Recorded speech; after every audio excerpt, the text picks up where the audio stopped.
Ya Allah, Ya Allah, Ya Allah, Ya Allah, Ya Allah, Ya Allah, Ya Allah.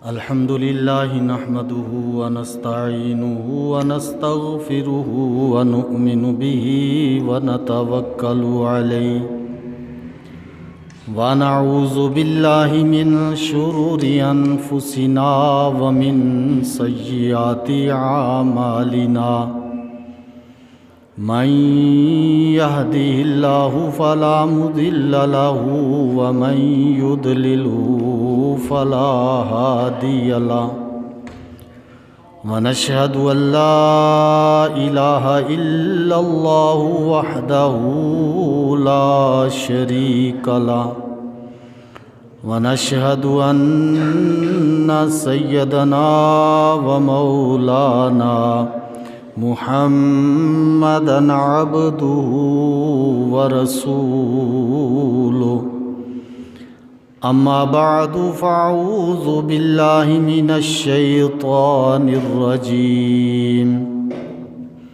بسم الله الرحمن الرحيم فاذكروني أذكركم واشكروا لي ولا تكفرون آمنت بالله صدق الله مولانا العظيم وبلغنا رسوله النبي الكريم الأمين قال الله تبارك وتعالى في شان حبيبه مخبرا وآمرا إن الله وملائكته يصلون على النبي يا أيها الذين آمنوا صلوا عليه وسلموا تسليما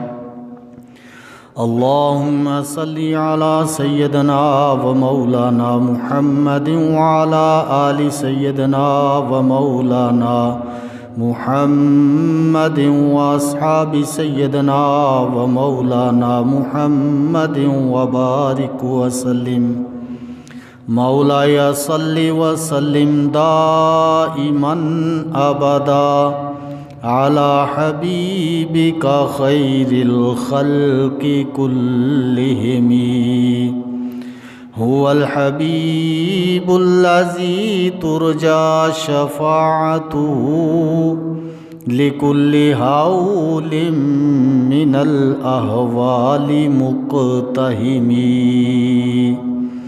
فإن من جودك الدنيا وذراتها ومن علومك علم اللوح والقلم صلاة وسلاما عليك يا سيدي يا رسول الله وعلى آلك وأصحابك يا رحمة للعالمين حمد و ثنا کے بعد واجب الاحترام سامعین کرام حاضرین و ناظرین قرآن مجید فرقان عظیم سورہ بقرہ دوسرا پارہ دوسرے رکوع کی مختصر لیکن انتہائی جامع اور معنی آیہ مقدسہ تلاوت کرنے کا شرف حاصل ہوا۔ اس آیت کا لفظی ترجمہ اور اسی آیت کے تحت اللہ کے برگزیدہ بندے فرمانبردار اور اولیاء کرام کے سردار حضرت محی الدین شیخ سید عبد القادر جیلانی رضی اللہ تعالی عنہ کا ذکر خیر گزشتہ جمعے کی طرح آج بھی ہوگا۔ اللہ والوں کا ذکر خیر اس لیے کیا جاتا ہے کہ ان کا ذکر سننے کے بعد ان کے غلام ان کے نقش قدم پر چل کر اپنی زندگیاں بھی انہی کے سانچوں میں ڈھال کر اللہ کی بارگاہ میں سرخرو ہوں۔ اللہ کے نبیوں کا ذکر ہو یا اللہ کے ولیوں کا ذکر ہو، مقصد دونوں کا ایک کہ ان کے نقش قدم پر چل کر انسان اپنی زندگیاں بسر کرے، تاکہ پریشان کن حالات میں، مشکل اوقات میں اللہ کی بارگاہ میں انسان شرمندہ نہ ہو۔ کسی بھی اللہ والے کے نقش قدم پر چل کر اپنی زندگی گزارنے والا اللہ کی بارگاہ میں کامیاب ہوتا ہے۔ پروردگار عالم جل شانہ اس آیت کے اندر ارشاد فرماتا ہے، فَاذْكُرُونِي أَذْكُرْكُمْ، میرے بندو تم میرا ذکر کرو میں تمہارے چرچے کروں گا۔ وَاشْكُرُوا لِي وَلَا تَكْفُرُونَ، اور تم میری ناشکری نہ کرنا اور میرے ساتھ کفر نہ کرنا، میرا انکار نہ کرنا۔ پہلے حصے میں ان اعمال کا ذکر کیا گیا جن کے کرنے کی طرف رغبت دلائی گئی، اور دوسرے حصے میں ان باتوں کا ذکر فرمایا جن سے بچنے کا حکم اللہ نے ہمیں دیا۔ اس کا ذکر کرو کہ انسان کی تخلیق قرآن و حدیث کی روشنی میں صرف اللہ کی عبادت کے لیے ہی ہوئی۔ اور دوسرے مقام پر اللہ کریم فرماتا ہے، وَمَا خَلَقْتُ الْجِنَّ وَالْإِنسَ إِلَّا لِيَعْبُدُونَ، کہ میں نے جنوں اور انسانوں کو صرف اس لیے پیدا کیا کہ وہ میری عبادت کریں۔ ذکر بھی اللہ کی عبادت، نماز، روزے، حج، زکوٰۃ، خیرات کی طرح اللہ کا ذکر کرنا بھی اس کی عبادت ہے، اور ذکر کرنے والوں کی شان اللہ کی بارگاہ میں بہت بلند ہے، کیونکہ ذکر کرنے والے اپنی تخلیق کا مقصد پورا کر کے اللہ کی بارگاہ میں حاضر ہوتے ہیں۔ جس مقصد کے لیے وہ آئے تھے وہ پورا کر گئے۔ اور اس آیت کے ترجمہ سے ہمیں یہ بات معلوم ہوئی کہ خالق کائنات نے جب ہماری تخلیق ہی ذکر کے لیے فرمائی تھی، دو گروہوں کا ذکر، دو جماعتوں کا ذکر، انسان اور جن دونوں کا ذکر ہے کہ میری عبادت کے لیے ان کی تخلیق ہے۔ جب ہماری تخلیق ہی اللہ کی عبادت کے لیے، اس کا ذکر و اذکار کرنے کے لیے، اس کی یاد میں اپنی زندگیاں گزارنے کے لیے ہوئی، تو یہ اللہ کا کرم نہیں کہ پھر وہ یہ ارشاد فرمائے کہ تم میرا ذکر کرو تو میں تمہارے چرچے کروں گا۔ یہ اس کی کرم نوازی ہے، انتہائی درجے کی کریمی ہے۔ وہ ہمیں حکم نہ دیتا، ہماری تو تخلیق ہی ذکر کے لیے ہے، وہ ہمیں اس کا بدلہ نہ دیتا، ہماری پیدائش اور تخلیق ہی اس نے اپنی عبادت اور اپنے ذکر کے لیے فرمائی، لیکن اس کے باوجود وہ فرماتا ہے تم میرا ذکر کرو میں تمہارے چرچے کروں گا۔ یہ کرم ہے اس کی طرف سے۔ اللہ کے بندوں کو ہر لمحے، ہر گھڑی، ہر دن، ہر رات اللہ کا ذکر کرنا چاہیے۔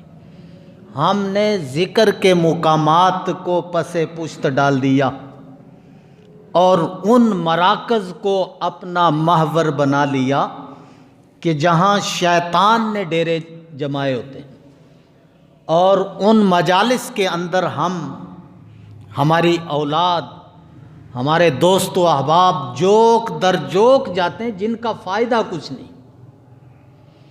جہاں فائدہ ہے وہاں لوگ کم ہیں. مساجد کو دیکھو، بڑی بڑی مساجد ہوں گی لیکن آباد کرنے والے کم ہوں گے. اس سے ہٹ کر کوئی ایسا مرکز، کوئی ایسا تھیٹر ڈرامہ، کوئی ایسی مجلس دیکھو جہاں کوئی گلوکار، کوئی ہدایت کار آ گیا تو وہاں نوجوانوں کا جمع غفیر ہوتا ہے. حالانکہ اللہ کریم فرماتا ہے فَاذْکُرُونِی، تم میرا ذکر کرو، اذکرکم، میں تمہارے چرچے کروں گا. جملہ ایک ہی طرح کا ہے لیکن اس کا معنی الگ ہے، وہ ہے چرچے کرنا، کیونکہ اللہ کریم ذکر کرنے سے پاک ہے.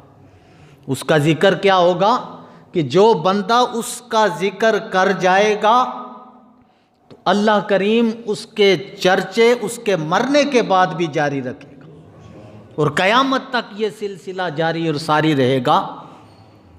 حضور غوث پاک رضی اللہ تعالی عنہ نے اس آیت کا مفہوم اس طرح بیان فرمایا کہ اللہ کریم فرماتا ہے میرے بندو تم میرا ذکر کرو لوگوں میں بیٹھ کر، میں تمہارا چرچا فرشتوں میں بیٹھ کر کروں گا. تم دنیا کے اندر فرش پر بیٹھ کر میرا ذکر کرو، میں عرش معلیٰ کی بلندیوں پر تمہارے چرچے کروں گا. تم زندہ رہ کر میرا ذکر کرتے رہو، میں بعد از انتقال تمہارے چرچے جاری اور ساری رکھوں گا. یہ اللہ کا وعدہ ہے کہ میرے بندے تو ایک قدم میری طرف بڑھا، ایک ہاتھ میری طرف بڑھا، میں تیرا خالق ہونے کے باوجود تیری طرف 10 ہاتھ بڑھاؤں گا، 10 قدم بڑھاؤں گا. یہ اس کی کریمی نہیں، جبکہ اس نے پیدا ہونے کا مقصد بھی ذکر کر دیا کہ ہماری تخلیق، اور پھر 2 گروہوں کا ذکر فرمایا، ایک انسان اور دوسرا جنات. ان دونوں کی تخلیق اللہ کریم نے اس لیے فرمائی کہ یہ اس کی عبادت کریں. کائنات کے اندر بے شمار مخلوقات ہیں، 18,000 جہان ہیں، ہر جہان کا تعلق کسی نہ کسی مخلوق کے ساتھ ہے، لیکن خالق و مالک نے صرف انسانوں اور جنوں کا ذکر کیا. اس سے معلوم یہ ہوا کہ جب بگڑتا ہے تو انسان بگڑتا ہے، جب بگڑتا ہے تو جن بگڑتا ہے. باقی کائنات، باقی مخلوقات جتنی بھی ہے اسے حکم دیا جائے تب بھی وہ ذکر کرتے ہیں، اگر انہیں حکم نہ بھی دیا جائے تو وہ اللہ کا ذکر چھوڑتے نہیں. ہر حال میں یسبح لہ ما فی السماوات وما فی الارض، جو کچھ بھی آسمانوں اور زمینوں میں ہے ہر وقت اللہ کی تسبیحات بیان کر رہا ہے. پتھروں کو حکم نہیں کہ تم اللہ کی عبادت کرو، درختوں کے لیے یہ حکم نہیں آیا کہ تم اللہ کا ذکر کرو، گھاس پھوس کے لیے یہ حکم نہیں صادر ہوا کہ وہ اللہ کی عبادت کرے، اللہ کا ذکر کرے. یہ حکم صرف انسانوں اور جنوں کو کیا گیا، اور جتنا ہی انہیں حکم دیا گیا اتنا ہی یہ ذکر سے دور بھاگے. اتنے ہی مساجد ویران، اللہ کے گھر ویران نظر آ رہے ہیں. حقیقت یہ ہے کہ ہم یہ جانتے ہیں، ایمان ہے، عقیدہ، یقین ہے کہ ہمارا کام اللہ کا ذکر کرنا، اس کی عبادت کرنا، لیکن جب ہم اس کو ترک کرتے ہیں تو ہم یہ بھول بیٹھتے ہیں کہ خدا ہمیں دیکھتا ہے. مولا کائنات علی المرتضیٰ رضی اللہ تعالیٰ عنہ، آپ کا ارشاد ہے کہ میں نماز کی حالت میں جب سجدے میں سر رکھتا ہوں اس وقت تک سر کو نہیں اٹھاتا جب تک میں خدا کو دیکھ نہیں لیتا.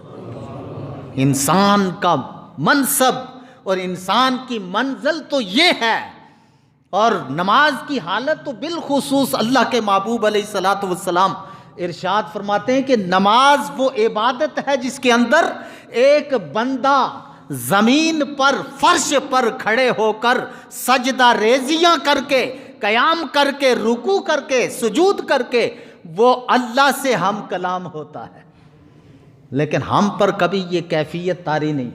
یہ ہم نے سن لیا کہ نماز اس طرح پڑھو کہ تم خدا کو دیکھتے ہو. اگر اس منزل پر فائز نہیں، یہ کیفیت نہیں، تو کم از کم اتنا تو یقین کرو کہ تمہیں نماز پڑھتے ہوئے تمہارا مالک تمہیں دیکھ رہا. یہ یقین آ جائے تو پھر وہ رکوع، وہ قیام، وہ سجود، اس کے اندر خشوع اور خضوع آ جاتا ہے. اس کی ہر حرکت کے اندر انسان سمجھتا ہے میری اس حرکت کو وہ خدا دیکھتا ہے جس نے مجھے پیدا فرمایا. آج ہم محبوب سبحانی کے تذکرے اور ذکر کیوں کرتے ہیں؟ یہ اللہ کا وعدہ ہے، اور آپ نے ہی ترجمہ فرمایا کہ میرے بندو تم لوگوں میں بیٹھ کر میرا ذکر کرو، میں عرش کی بلندیوں پر ملائکہ کی جماعت میں تمہارے چرچے کروں گا.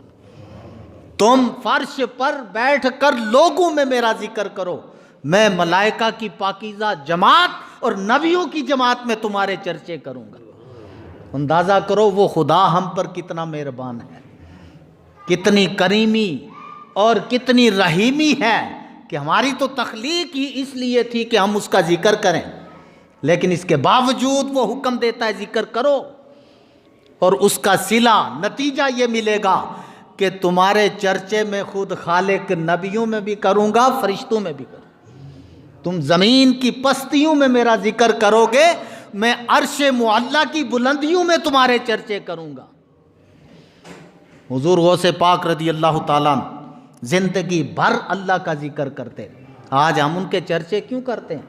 ان کا ذکر کیوں کرتے ہیں؟ وہ تو ہم میں موجود نہیں. وہ اپنی عبادت ذکر و اذکار کر کے ہم سے اوجل ہو گئے، لیکن اللہ نے وعدہ کیا تھا کہ میرے بندے تو میرا ذکر کر، تو زندہ رہ کر میرا ذکر کر، جب تیرا انتقال ہو جائے گا اس کے بعد بھی تیرے چرچے رہیں گے. آج گلی گلی، مسجد مسجد، محلہ محلہ، شہر شہر 11ویں شریف کی محفل کیوں سجائی جاتی ہیں؟ کیوں یہ ذکر کیے جاتے ہیں؟ اس واسطے کہ یہ اس کی محفل ہے جس نے ساری زندگی زندہ رہ کر اللہ کی عبادت کی اور اللہ کا ذکر کرتے کرتے. اور ذکر کا یہ عالم، ہم کیا ذکر کرتے ہیں؟ چند تسبیحات پڑھی، ہم سمجھتے ہیں ہم نے بڑا ذکر کر لیا. نماز کے چند سجدے دے دیے، ہم سمجھتے بڑی عبادت کر لی. محبوب سبحانی کی ذات ہمارے لیے مشعل راہ ہے اور ہدایت کے راستے کا چمکتا ہوا وہ ستارہ ہیں جنہوں نے عشاء کے وضو سے فجر کی نماز 40 سال تک ادا. 40 سال جس ہستی نے نماز عشاء کے لیے وضو کیا ہو اور اسی وضو سے فجر کی نماز ادا کی ہو، یہ درمیان کا حصہ ذکر کتنا کیا ہوگا، اللہ کا ذکر کتنا کیا ہوگا، اور اللہ کی بارگاہ میں کتنے مقبول ہوئے کہ اللہ نے اس وعدے کو آج زندہ رکھا کہ بعد از انتقال بھی محبوب سبحانی کے چرچے ہو.